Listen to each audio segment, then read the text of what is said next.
जय हिंद दोस्तों। चलिए आज हम जानेंगे कि सोलर पैनल कितने प्रकार के होते हैं, सोलर पैनल को बनाया कैसे जाता है और सोलर पैनल काम कैसे करता है। तो दोस्तों, सोलर पैनल तीन प्रकार के होते हैं। पहला होता है मोनो सोलर पैनल और दूसरा होता है पॉली सोलर पैनल और तीसरा होता है thin solar panel. Mono solar panel जो होता है दोस्तों, वो बहुत ही बढ़िया काम करता है, बहुत ही अच्छा वर्क करता है। यानी कि समझ लेते हैं, अगर धूप है तब भी ये बिजली बनाएगा, यानी कि ऊर्जा बनाएगा। और अगर बारिश हो रही है फिर भी ये ऊर्जा को बना लेगा थोड़ा बहुत। और अगर बादल है तब भी ये थोड़ा बहुत ऊर्जा बना लेगा, या अगर रात है फिर भी ये थोड़ा बहुत ऊर्जा बना लेगा। यानी कि मोनो सबसे अच्छा सोलर पैनल होता है। और जो पॉली होता है, इसमें इसे बिजली बनाने के लिए बहुत अधिक धूप की जरूरत होती है, यानी कि बहुत गर्मी की जरूरत होती है और बहुत अधिक धूप, यानी कि धूप सीधी रेखा पर अगर पॉली पर पड़ेगी तभी ये ऊर्जा को बना पाएगा। अगर बारिश होने लगी तो ऊर्जा को नहीं बना पाएगा, और बादल हो गए तो फिर ये ऊर्जा को नहीं बना पाएगा, और अगर रात हो गया तो ये ऊर्जा को बिल्कुल ही नहीं बना पाएगा। तो इसमें सबसे अच्छा सिर्फ एक ही सोलर पैनल होता है, वो है मोनो सोलर पैनल। और गाइस, ये तीसरा जो है थिन सोलर पैनल, ये सोलर पैनल बहुत ही पतला होता है, ये पन्नी नुमा होता है, इसका प्रयोग बहुत कम ही होता है, ये उतना सक्सेस नहीं होता है। बस इसे इसे शायद भविष्य में एडवांस बनाया जाए तो अच्छा होगा, लेकिन अभी फिलहाल ये अच्छा नहीं काम करता है। दो ही सोलर पैनल का यूज हो रहा है आधुनिक जमाने में, पहला है मोनो और दूसरा है पॉली। मोनो सोलर पैनल का प्रयोग हम यहाँ पर कर सकते हैं जहाँ पर बारिश होती है, बादल रहते हैं, अंधेरा हो जाता है जल्दी, वहाँ पर मोनो सोलर पैनल का प्रयोग कर सकते हैं। और जहाँ जैसे रेगिस्तान हो गया, राजस्थान हो गया, वहाँ पर पॉली सोलर पैनल का प्रयोग कर सकते हैं, क्योंकि वहाँ पर हमेशा धूप बहुत तेज होती है, तो वहाँ पर हम ये ब्लू वाला लगा सकते हैं। ये मोनो सोलर पैनल दोस्तों, ये ब्लैक होगा और पॉली सोलर पैनल ये ब्लू होगा। इससे आप समझ सकते हैं। और ये जो पॉली सोलर पैनल है ये लाइन नुमा होगी, और जो मोनो है ये इस चार कोने नुमा होगा, चार कोण का होगा। अब आप समझ गए कि सोलर पैनल कितने प्रकार के होते हैं। अब ये समझ लेते हैं सोलर पैनल को बनाया कैसे जाता है। सोलर पैनल को बनाने के लिए सबसे पहले सोलर पैनल में प्रयोग होने वाले इंपॉर्टेंट धातु है सिलिकॉन। अब दोस्तों जान लेते हैं सिलिकॉन को कैसे बनाया जाता है। सिलिकॉन को बनाने के लिए बालू का प्रयोग किया जाता है। हाँ दोस्तों, वही बालू जो रेगिस्तान में पाए जाते हैं या नदी के किनारे पाए जाते हैं, वो बालू ही होते हैं। बालू ले लेते हैं थोड़ा सा और कोयला ले लेते हैं। बालू और कोयले को 2000 सेल्सियस डिग्री पर, यानी कि 2000 सेल्सियस डिग्री पर गर्म करने पर ये भाप गैस में बदल जाते हैं। और गैस में बदलने के बाद इसमें कुछ हाइड्रोजन या गैस डालकर सिलिकॉन को प्राप्त किया जाता है, यानी कि सिलिकॉन को बना लिया जाता है। जब दोस्तों सिलिकॉन को बना लिया जाता है तो सिलिकॉन को एक आकार दिया जाता है। कैसा आकार दिया जाता है? एक प्लेट का आकार दिया जाता है, यानी कि एक चरकोन का प्लेट नुमा आकार दिया जाता है सिलिकॉन को। अब जान लेते हैं सिलिकॉन क्या है, इसमें कितने इलेक्ट्रॉन होते हैं। सिलिकॉन एक एक ऐसी धातु बन जाता है जो कुछ कंडीशन पर इलेक्ट्रॉन को बहने देगा और कुछ कंडीशन पर इलेक्ट्रॉन को ले लेगा। यानी कि अगर इसमें सिलिकॉन में कुछ ऐसे धातु मिला दें कि वो इलेक्ट्रॉन को ले ले, यानी कि अगर सिलिकॉन में ऐसे धातु को मिला दें, कुछ ऐसे धातु को मिला दें जिनसे वो इलेक्ट्रॉन को ले सके, और कुछ ऐसे धातु मिला दें जिनसे वो इलेक्ट्रॉन को दे सके, बस यहीं पर सिलिकॉन में दो धातु का मिलाया जाता है। दो धातु को बनाकर सिलिकॉन को बनाया जाता है। सिलिकॉन में दो धातु को मिलाने के बाद ही सोलर पैनल बनेगा। अब समझते हैं दो धातु मिलाने के बाद सिलिकॉन कैसे काम करता है। सिलिकॉन में 4 इलेक्ट्रॉन होते हैं, इनके मॉलिक्यूल में 4 इलेक्ट्रॉन होते हैं। अगर सिलिकॉन के पास बराबर इलेक्ट्रॉन होगा तो ना इलेक्ट्रॉन को देंगे, यानी कि इलेक्ट्रॉन को मुक्त नहीं करेंगे, इलेक्ट्रॉन को ले लेंगे, यानी कि ना ही मतलब कि इलेक्ट्रॉन को ले लेंगे। बस वैज्ञानिकों ने यहाँ पर क्या क्या सिलिकॉन में एल्युमिनियम मिला दिया। एल्युमिनियम के पास 3 इलेक्ट्रॉन होता है और सिलिकॉन के पास 4 इलेक्ट्रॉन होता है। जब एल्युमिनियम मिला देते हैं तो उसके पास 7 इलेक्ट्रॉन हो गए। हम दोस्तों यहाँ पर ध्यान से समझिए कि अगर सिलिकॉन के पास बराबर इलेक्ट्रॉन होगा तो वो इलेक्ट्रॉन को मुक्त नहीं करेगा और न ही इलेक्ट्रॉन को लेगा। तो फिर यहाँ पर एक, जब 7 इलेक्ट्रॉन होते हैं तो यहाँ पर एक इलेक्ट्रॉन कम होता है क्योंकि इसके पास 8 इलेक्ट्रॉन होने चाहिए।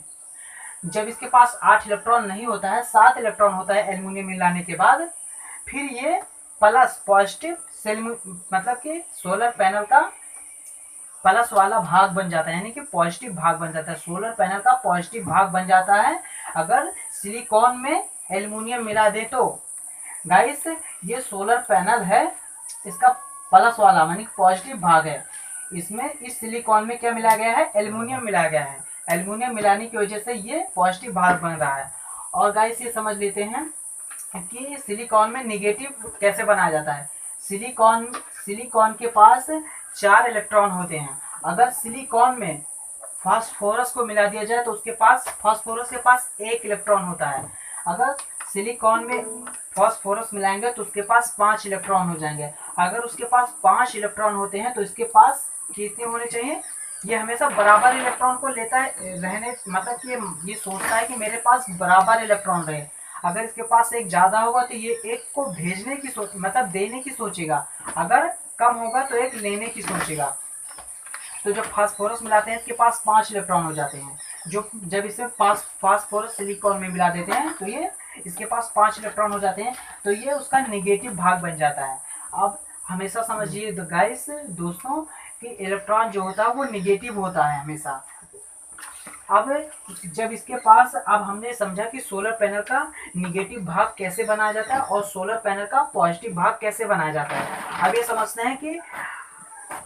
समझते हैं कि इलेक्ट्रॉन मतलब कि सोलर पैनल बिजली कैसे बनाता है। सोलर पैनल जो होता है वो बिजली कैसे बनाता है। सोलर पैनल को कुछ इस तरह से डिजाइन किया है वैज्ञानिकों ने कि अगर इस पर थोड़ी सी हीट मिलेगी तो इलेक्ट्रॉन को फ्लो करने लगेगा, यानी कि इसके पास अगर थोड़ी सी हीट, अगर थोड़ी सी गर्मी दे दी जाए तो इलेक्ट्रॉन को क्या करेगा, फ्लो करने लगेगा। जब दोस्तों यहाँ पर इलेक्ट्रॉन को मतलब कि सिलिकॉन के पॉजिटिव वाले भाग को नीचे रखा जाता है, यानी कि इसे धूप की जरूरत नहीं होता है। जो सोलर पैनल का जो प्लस वाला भाग होता है उसे धूप की जरूरत नहीं होती, इसीलिए वैज्ञानिकों ने क्या दिमाग लगाया, सोलर पैनल पर उसे नीचे रखते हैं, यानी कि पॉजिटिव वाला भाग सोलर पैनल के नीचे रहेगा और निगेटिव वाला भाग सोलर पैनल के ऊपर रहेगा। यानी निगेटिव वाले भाग को सूरज की गर्मी चाहिए, तो जब इसमें सूर्य की गर्मी पड़ती है तो इससे हीट होकर इलेक्ट्रॉन फ्लो होने लगता है। गाइस समझ लेते हैं कि इलेक्ट्रॉन का बहना ही करंट कहलाता है, यानी कि अगर इलेक्ट्रॉन नहीं बहेगा तो कोई भी बिजली या कोई भी ऊर्जा काम नहीं करेगी। इलेक्ट्रॉन बहेगा तभी इलेक्ट्रॉन का बहने ही करंट कहलाता है। अब ये समझ लेते हैं, जब इस पर सूर्य की ऊर्जा पड़ती है यानी कि तो इसे हीट यानी गर्मी मिलती है, गर्मी मिलने की वजह से इलेक्ट्रॉन फुल होगा। अब दोस्तों ये समझ लेते हैं, जब इन दोनों परतों को पास पास लाया जाता है निगेटिव और पॉजिटिव को, तो इनके बीच में एक